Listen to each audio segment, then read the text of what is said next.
And then I said to him, what are the ultimate goals here? He said that the ultimate goal is to get everybody in this world chipped with the RFID chip, and have all money be on those chips and everything on those chips. And if anybody wants to protest what we do or violate what we want, we just turn off that chip. In the end, everybody will be locked into a monitored control grid where every single action you perform is documented. And if you get out of line, they can just turn off your chip, for at that point in time, every single aspect of society will revolve around interactions with the chips. This is the picture that is painted for the future if you open your eyes to see it. A centralized one-world economy where everyone's moves and everyone's transactions are tracked and monitored, all rights removed. What is at stake is more than one small country. It is a big idea, a new world order.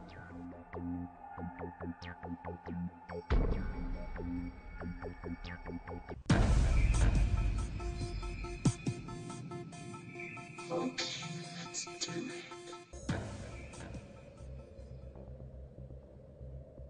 On the back of the dollar bill, you'll see the symbol on the left-hand side of the bill, which is annuit coeptus, which means our enterprise is now a success, or our enterprise is crowned with success. Annuit coeptus. So you're saying, fine, so you have an enterprise and it's now crowned with success. What enterprise are you talking about? Novas ordo seclorum. Novas is novus, meaning new. Ordo is order, and seclorum is where we get the word secular, meaning the world. So it's new order of the world, the new world order. George Bush's new world order is now a success. We can exclusively reveal that George Bush Sr.'s occult name is Magog, which is the name of the evil army commanded by Satan to visit Earth and destroy the kingdom of Christ.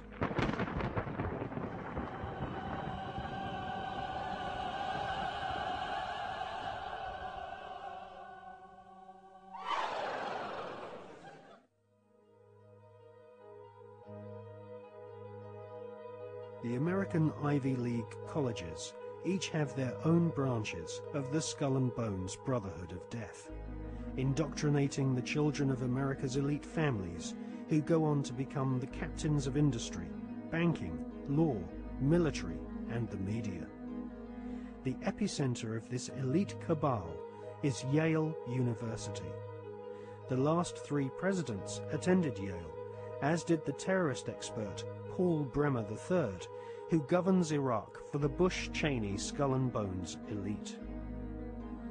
Members of the Anglo-American Illuminati network also share the same philosophy.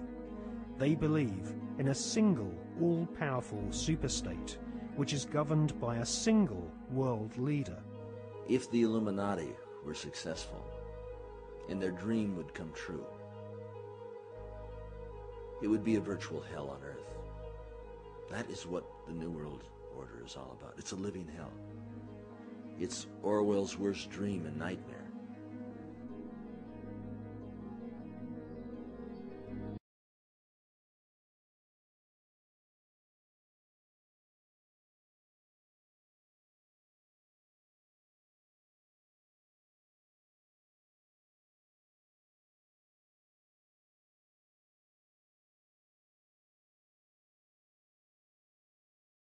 The FEMA plans to imprison American citizens have generated a lot of interest around the country in locating the potential prison camps throughout the country, or facilities that have other uses but which could be quickly used to detain large numbers of people, such as this Amtrak facility in Beech Grove, Indiana. All of these apparent security measures are particularly unusual here, because this is a very low crime area, and this facility is nothing but an old train repair station with nothing in it worth stealing. In this portion of the parking lot is a brick building, suitable for processing, next to a gate that leads right out to the railroad tracks, and all of this is contained inside a fully fenced area, now 3 layers deep in fencing at this point. This U.S. Air Force train indicates federal and military involvement.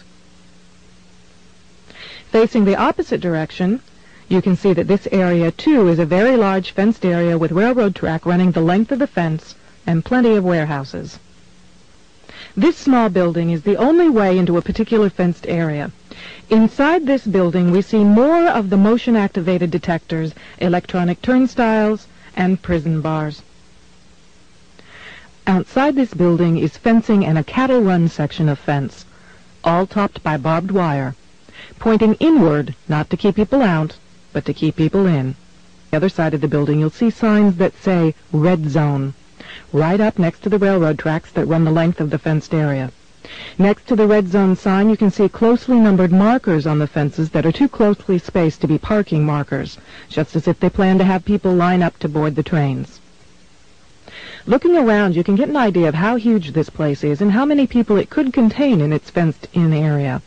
In yet another fenced area, we see a large warehouse building at the end, with the electronic turnstiles in front of it.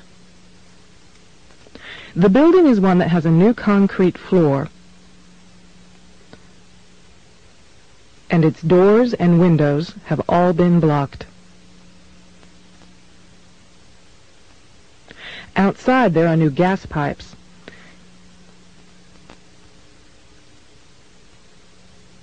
Even as we were filming, a black helicopter flew over us, observing what we were doing, which has happened many times when we have been at the facility.